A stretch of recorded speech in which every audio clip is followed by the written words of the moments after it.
I was having this conversation with this guy, and I'm basically saying how we're all getting ready to go home for the holidays and how I need to get flowers to give to my mom because I try to give her flowers every time I go home. And he was like, "Oh, why?" And I was like, "Well, you know what they say, they only appreciate you once you passed away, and you only get flowers on your gravestone. You never get flowers and appreciation while you're alive. So I try to always bring home flowers to show her how much I love her."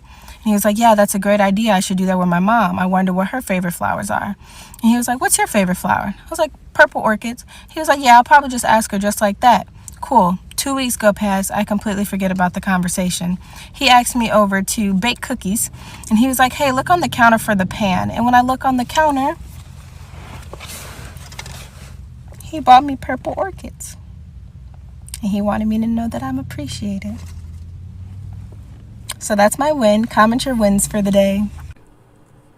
I am sorry for what I did. I truly am. I cheated on my husband, and I answered everything he asked. He didn't want certain details.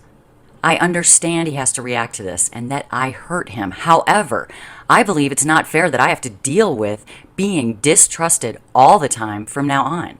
It doesn't mean I have to sacrifice absolutely everything for my mistakes. Please don't misunderstand me. I am sorry, very sorry, and I regret what I did. It was immature, irresponsible, and disrespectful. But even like that, I don't feel I have to put up with this constant distrust. And I do not know what to do anymore. I want to save my marriage, but not at the cost of sacrificing myself as a person, as well as all my freedom. I don't want to feel in prison. This is what he texted me a few days ago. I asked him not to be so distant, or we would never be able to fix our marriage. This is long. I think he wanted to vent. He says, "Hi. Look, about what we were talking about earlier, I'm just going to be very straightforward. I feel that in spite of the fact that I still love you, I don't love you so strongly anymore, not like before, and to be totally honest, I feel that every day I am falling out of love from you, even more. The thing is that I don't feel I can trust you anymore, and that's why I'm falling out of love more and more with time. And it's even worse if we consider all the horrible things you've done to me, the way you have treated me, and how you treat me still at times. I'm just going to be very frank. I think that everything that comes out of your mouth is a lie, or you're telling me things partially only, or you're concealing information. I mean, you have secrets and don't tell me about them, or you just argue that you're still entitled to your privacy, and they are private things. And even if you don't like it, if you are honest and leave your pride aside for a second, you know that I am more than justified to have this perception. The truth is that since you've cheated twice, it's very difficult or practically impossible for me to trust you again. To me, it's very frustrating, and I feel like an idiot. I feel stupid, like a moron or a cuckold. By now, I hope you understand how I feel. If I were to believe you and trust you again, and I also feel that way if now I'm always wondering, I wonder if she's really there. I wonder if she was there as long as she said she was. I wonder who she's texting. Why is it that whenever I'm online on WhatsApp, I also see her online all the time, and she's not texting me? Who is she texting or sexting so much? Is she texting her classmates or girlfriends or someone else? Why has she spent so long on the phone? I get the bill, so yes, I know. If clients have not been calling, why do I text her and she does not read my texts and doesn't reply back if I can see she's online? And 1,000 more things like those ones, which I would not even have wondered about before. And now I've reached the point where I'm debating myself on whether I should spy on you or place little traps to know if you're cheating or lying or even worse. I've even considered the possibility of hiring a PI to follow your ass everywhere and collect evidence or that kind of stuff. However, I make it clear that I have not done it and I'm not going to, spy on you or anything like that. Not because I don't feel justified, because I do, even if you disagree. I do feel justified, very justified to do so. I don't do it because I have self-respect.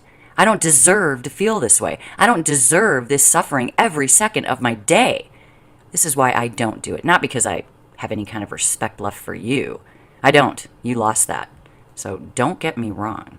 That is why I have simply decided to do everything in my power so that I care less and less every day for whatever you do or don't do. That way, I don't have to live with this bitterness. This is the reason why I'm falling out of love. I don't even hate you or hold any grudge against you because I just don't care for you like that anymore. Actually, I do care for your well-being, but every day I see you less like my wife and more like just the mother of my kids. I will never see you as a friend, as you've suggested. I believe this as immature as it can get, especially after everything we've gone through. I'm not a jealous person. You know it. I never have been. I trusted you, and maybe trusting you so blindly was a big mistake. That's probably why you've taken advantage of it. I mean, instead of treasuring and respecting my trust, what you did was the total opposite. You took advantage of it to violate it and our marriage and do all the nasty stuff you've done, and to lie shamelessly right to my face for years, and to make fun of me, both by yourself and with others.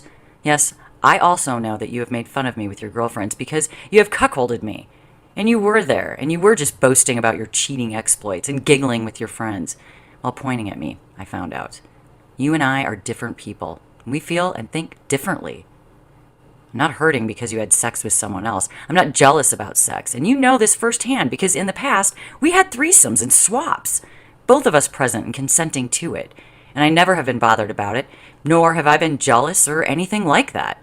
I'm hurt because of the deception, the lies, secrecy, disappointment, the emotional cheating, betrayal, disrespect, making fun of me. And that is why, even if it sounds contradictory, I was also hurt by the sex and kissing behind my back, covered by all the above.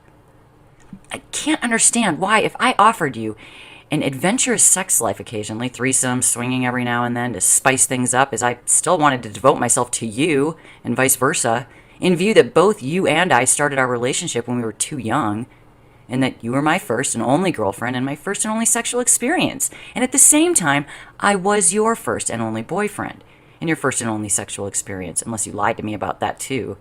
The truth is that as things stand right now, nothing surprises me anymore.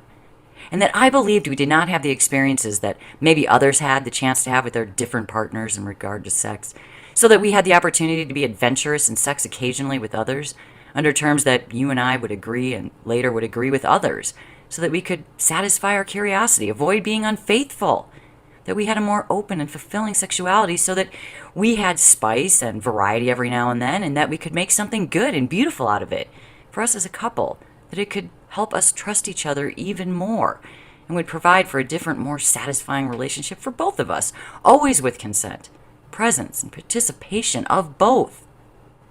I offered you this 15 years ago, and after you tried it a couple of times, you firmly turned down such an offer. You actually told me to give it up or break up, and I accepted it, embraced your decision, and devoted to you and only you, even if it meant to give up a great part of my sexual satisfaction and desires.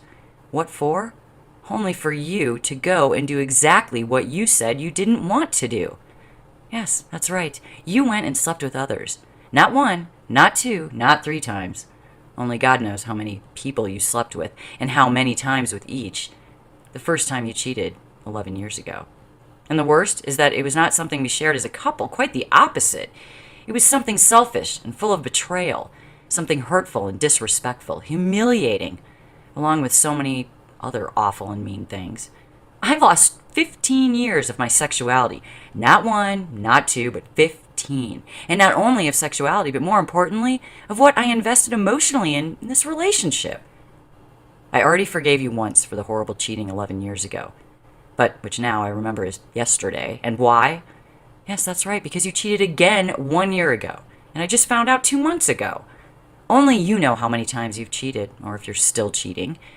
You say just those 2, but I can't and won't believe you anymore. You had me fooled all these years, as now I discovered so many things about your first cheating that if I had known then, I would have assessed more carefully if I would take your cheating ass back. And now you cheated again? Come on. Shame on you. But twice, shame on me. You used, and I see things. I still use 2 different criteria to measure ethics and morality. One for me, I'm the worst for wanting to experience sex with others as something I could share and enjoy with my wife. And a different one for you. I don't want more cheating or deception in my life. I don't want to trust again so that you can betray me one more time and so that you can make fun of me and humiliate me as much as you want. I don't want to feel that people label me as a stupid cuckold you have made me to be. I don't want to spend all day wondering if you're cheating or that you will cheat eventually or that you're lying. That's why I'm acting like this, distant. It's because I can't trust you. That's why I opted for not caring anymore, for what you do or don't do. You are a beautiful, hot, attractive, sexy, I know it because people say it, And because I see the way that men stare at you with lust and the way women look at you with envy. But the truth is that as time passes after all this cheating of yours, it's become harder for me to see your beauty through my eyes. Others talk about it, show how they lust after you. But all I'm seeing now is an ugly, hideous person, and no more. I see you less like a woman because with all the deception and cheating and lies, with all the pain you have caused me and all the pain you still cause me, you are staining your physical beauty with the ugly, real you, to the point I won't see your good looks anymore in a short time. I don't even care about them now. I've grown tired of trying to fix things because you don't help this relationship. You still keep secrets, conceal things. You have been so shameless as to ask me not to call you or text you because you feel that I'm controlling and limiting you. Really? After all you've done? You have no right to make such demands. You don't even want sex. That's when I was still interested, even if I found out about this. When you do have sex, you seem disengaged. It's so vanilla. You're lazy and lame as a lover. At least with me lately. That's all I know. Maybe you're getting it somewhere else. Oh, wait. Yes, you are. I know I've made mistakes.